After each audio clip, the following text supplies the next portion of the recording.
The silence of the night was shattered by the incessant ringing of the phone. Cindy James, her heart pounding, picked up the receiver, only to be met with a chilling silence. This was no ordinary prank call. Her once peaceful existence had transformed into a living nightmare, orchestrated by an unseen stalker. Each ring of the phone, every strange occurrence, chipped away at her sanity. Cindy's eyes, now clouded with fear, darted around her darkened home. Her home, once a sanctuary, had become a cage. The fear was palpable, seeping into every corner of her life. She was trapped in a terrifying game of cat and mouse. The constant threat of the unknown gnawed at her, turning her days into a cycle of anxiety and dread. Her once vibrant life, filled with warmth, had been eclipsed by the chilling presence of her stalker. Every corner she turned, every shadow that danced in her vision, whispered the chilling truth. She was being watched. Cindy James was a woman who seemed to have it all. A loving mother, a dedicated nurse, known for her infectious laughter and kindness. But behind her warm smile, a darkness was brewing. It began subtly, like a whisper in the dead of night. Strange phone calls, hang-ups with eerie silence became regular. At first she dismissed them as the work of mischievous teenagers, but the calls persisted, becoming more menacing. The voice on the other end, distorted and chilling, whispered threats. Her once peaceful nights were now punctuated by the shrill ring of the phone. The sanctuary of her home was breached, fear seeping in like a poisonous gas. Her mail was tampered with, personal belongings went missing, and eerie messages appeared. The police were called in, but with little evidence, their investigation hit dead ends. The nightmare in Cindy's life began to blossom, poisoning every aspect of her existence. The stalking incidents escalated in both frequency and intensity. Her stalker, like a venomous spider, was weaving a web of terror around her. One evening, returning home from work, Cindy was met with a sight that sent chills down her spine. Her front door hung open, ripped from its hinges. Inside, her belongings were strewn across the floor. The message was clear. She was not safe, not even in her own home. Fear, raw and consuming, pulsed through her veins. She had become a prisoner in her own home, her world shrinking with each passing day.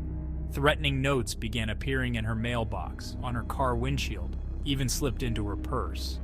Her stalker was playing a twisted game, toying with her, their every action designed to break her spirit.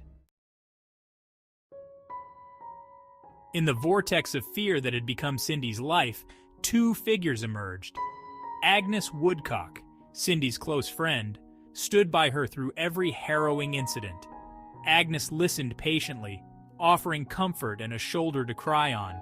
She became Cindy's rock, her unwavering ally. Then there was Officer Larry McBride, the detective assigned to Cindy's case.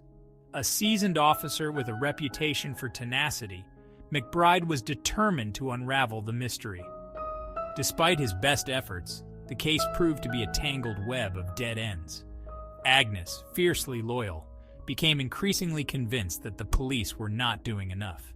She witnessed firsthand the toll the stalking was taking on Cindy's health. Agnes became Cindy's advocate, pushing the police for answers. Officer McBride, though sympathetic, found himself bound by the constraints of the law. As the investigation dragged on, the list of potential suspects grew. At the forefront was Cindy's estranged husband, Larry. Their relationship had deteriorated into bitterness and resentment. The timing of the stalking, coinciding with their separation, cast suspicion on Larry. Rumors circulated of heated arguments, of Larry's inability to come to terms with the end of their marriage. The police investigated Larry thoroughly, scrutinizing his every move. However, no concrete evidence materialized, leaving Larry's involvement in doubt. The investigation then turned to other individuals in Cindy's life. Ex-boyfriends, disgruntled co-workers, even casual acquaintances were scrutinized. The police followed every lead, no matter how insignificant. Yet, the stalker remained an enigma. a phantom who moved through Cindy's life with impunity. The lack of a concrete suspect only served to amplify Cindy's psychological torment. Despite the efforts of the police and the support of her loved ones, Cindy James's stalker was never brought to justice. The case, plagued by dead ends, slowly faded from public view. Some whispered that Cindy had fabricated the entire ordeal. They pointed to the lack of concrete evidence as proof of her instability. Others remained convinced of the very real danger Cindy faced. They pointed to the sheer volume of incidents and the toll it took on her health.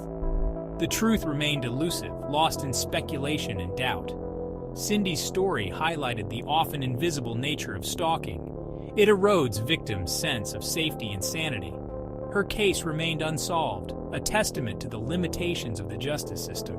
Cindy's story served as a cautionary tale, a reminder that darkness can lurk even in the safety of our own homes. Cindy James's ordeal casts a long shadow on our understanding of stalking. Her story serves as a reminder that stalking is a very real form of abuse. The invisible scars left by stalking run deep. The psychological trauma can linger long after the incidents have ceased. Victims often live in a perpetual state of fear. The world can transform into a minefield of perceived threats. The mental toll can be debilitating, leading to anxiety, depression, and insomnia. Cindy's case underscores the importance of recognizing and addressing stalking. Awareness is key. We must educate ourselves about the various forms stalking can take. By recognizing the red flags, we can empower potential victims to seek help. Only through a multifaceted approach can we hope to break the cycle of stalking and provide true justice for its victims.